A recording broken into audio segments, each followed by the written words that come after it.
Contrôler votre stream avec le chat Twitch, c'est possible. Comment ? Eh bien on va le voir ensemble dans cette vidéo. Mais avant de commencer, je vais remercier le sponsor de cette vidéo qui est Own.tv. Je vous rappelle que Own.tv c'est le site pour améliorer l'esthétique de votre stream. Ils ont des bannières, des emotes, des overlays, des badges, tout ce dont vous avez besoin pour rendre votre stream magnifique. Et le petit détail que j'aime vraiment, c'est ce petit écran qui vous permet de tester tous les overlays et toutes les alertes avant de les acheter.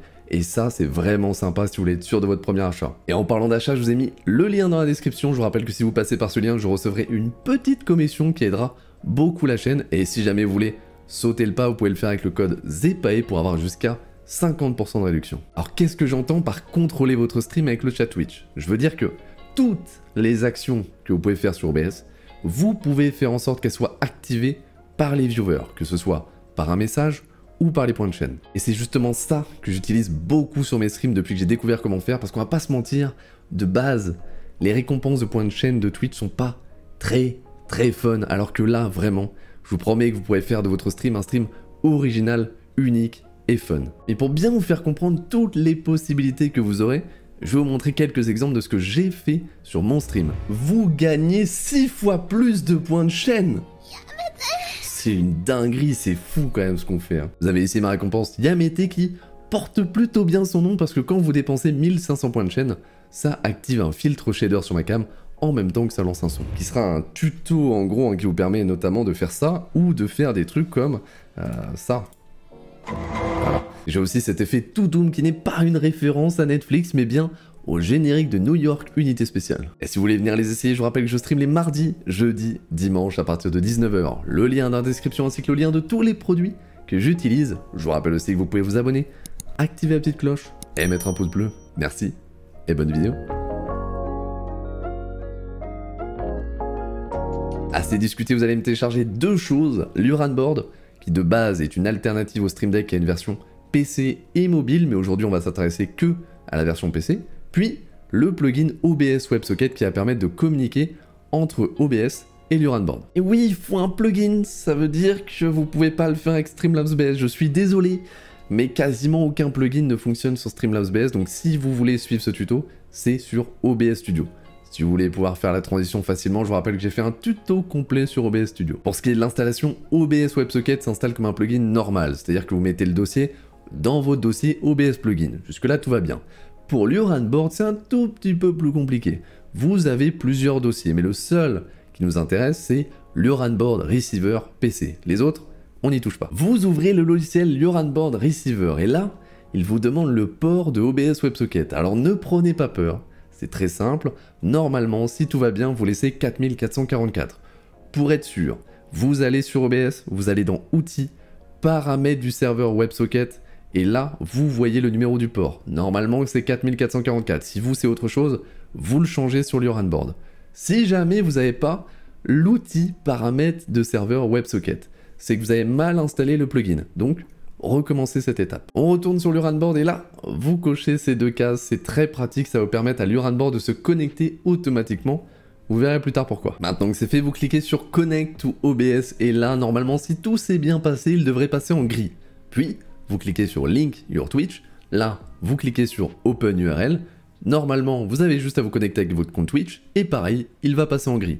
Enfin, vous cliquez sur Connect to Twitch, et là, je sais, il y a un message qui vous dit blablabla, TSL, transmitter, machin, ne vous inquiétez pas, c'est très simple. Sur OBS, vous créez une source navigateur, vous cochez la case fichier local, vous cherchez le fichier TSL transmitter.html qui est dans votre dossier l'Uranboard et c'est bon, c'est fait. Là normalement, une fois que vous avez fait OK, TSL Transmitter va permettre la transmission des données entre Twitch et OBS. Sachez que vous pouvez juste cacher la source, la mettre dans une scène que vous n'utilisez même pas et la laisser sans jamais y toucher, ça marchera. Et une fois que les trois sont grisés, c'est que c'est bon. Normalement, tout est connecté. Sachez que si vous avez bien coché les cases de tout à l'heure, tout devrait se connecter automatiquement dès que vous lancez l'Uranboard. Donc comment ça marche? Vous voyez ces barres à droite? Chacune est un Stream Deck à part entière qui est déjà configuré. Mais nous, ce qu'on veut, c'est en faire un nouveau. Donc, vous revenez en arrière, vous cliquez sur Add New Deck. Là, vous cliquez sur le deck que ça vient de vous créer. Et là, vous voyez plein de cases vides. C'est en fait globalement un Stream Deck vide. Vous cliquez sur une case et là vous faites Create New Button. Ensuite, vous faites un clic droit dessus et là vous voyez plein d'options. Dans ce tuto, on va juste voir Add Commands et Add Twitch Trigger. Pour les autres, je vous laisserai faire le tour. Donc cliquez sur Add Command, puis sur le plus, et là ça devient intéressant. Si vous cliquez ici, vous voyez une longue liste d'options. C'est tout ce que peut faire l'URANBoard sur votre OBS. Changer de scène, changer de volume, lancer le stream et même quelque chose que le Stream Deck est incapable de faire, activer ou désactiver des filtres, ce qui est très très puissant. On va se faire un événement ensemble pour que vous compreniez bien comment ça marche. Ce que je veux, c'est que quand j'active l'action, ça passe de ma scène Just Chatting à ma scène Zoom. Puis, au bout de quelques secondes, que ça revienne sur ma scène Just Chatting. Donc ici, je choisis scène Switch. À droite, je choisis la scène sur laquelle je veux aller, c'est-à-dire pour mon exemple, le zoom de ma tête. Puis, je fais une deuxième scène Switch. Là, je choisis ma scène Just Chatting. Et là, important, je mets ici un délai de 2000 millisecondes, soit 2 secondes. Alors là, normalement, l'événement, il va mettre la scène de ma tête et 2 secondes plus tard, mettre la scène Just Chatting. Et là, vous vous dites, mais Zepae, c'est juste un Stream Deck normal. Et en plus, c'est une application PC, c'est nul. Comment je fais pour cliquer avec mes doigts dessus? Déjà, Jean-Eudes, calme-toi. Et deuxièmement, c'est très simple. Qu'est-ce que je vous ai dit en début de vidéo? Je veux dire que toutes les actions que vous pouvez faire sur OBS, vous pouvez faire en sorte qu'elles soient activées par les viewers. Et oui, c'est là que ça devient dingue, parce que pour l'instant, on a juste ajouté une commande. On n'a pas encore ajouté de trigger, qui en français veut dire déclencheur. Et là, il y en a quelques-uns qui commencent à comprendre. Vous retournez sur la page de votre Stream Deck, vous faites clic droit, Add Trigger, vous cliquez sur le plus et là, vous voyez tous les moyens de déclencher votre action.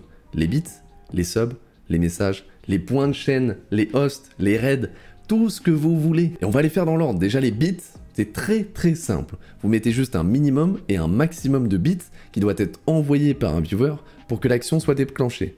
Donc par exemple, si je veux que mon action se déclenche dès qu'un viewer donne entre 100 et 500 bits, je mets ces paramètres. Ensuite, on a les subs. Donc dès que quelqu'un va sub, ça va déclencher l'action. Mais vous pouvez choisir si c'est un tier 1, un tier 2, un tier 3, un sub gift ou un sub prime.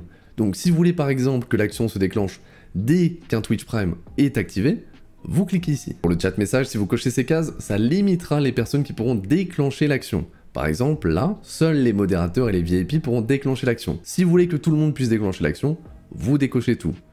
Et ici, vous rentrez votre message. Ça peut être n'importe quoi, mais c'est le message qui déclenchera l'action. Et si vous voulez une utilisation intelligente de cette fonction, vous faites un point d'exclamation scène jeu, vous le limitez au modérateur, vous mettez dans Add Command une scène switch sur votre scène de jeu, et en fait, ça permet que les modérateurs vont pouvoir, en tapant point d'exclamation scène jeu, changer votre scène si vous l'avez oublié. On va pas se mentir, c'est une erreur qui arrive à beaucoup de streamers. Les points redeem, c'est les points de chaîne, rien de compliqué à part que vous devez mettre exactement le nom de votre récompense. Par exemple, moi ma récompense s'appelle Yamete, donc ici je mets exactement Yamete. Et pour terminer, je vous conseille vraiment de cocher cette petite case, ça vous permet que si plusieurs actions sont déclenchées en même temps, qu'elles se mettent dans une file d'attente plutôt qu'elles se coupent entre elles. Plutôt pratique. J'ai terminé de vous expliquer les bases du logiciel, mais comme vous l'avez vu, les possibilités sont infinies, et si vous passez un peu de temps dessus, vous pouvez vraiment rendre vos streams uniques, original et amusant pour les viewers. Et ça, c'est le plus important. Si vous avez des questions ou simplement vous voulez partager ce que vous avez fait avec le logiciel, le Discord est dans la description. Et si jamais, je vous rappelle que vous pouvez vous abonner, activer la petite cloche, partager la vidéo, c'est le plus important. Moi, je vous dis à la semaine prochaine et surtout, amusez-vous.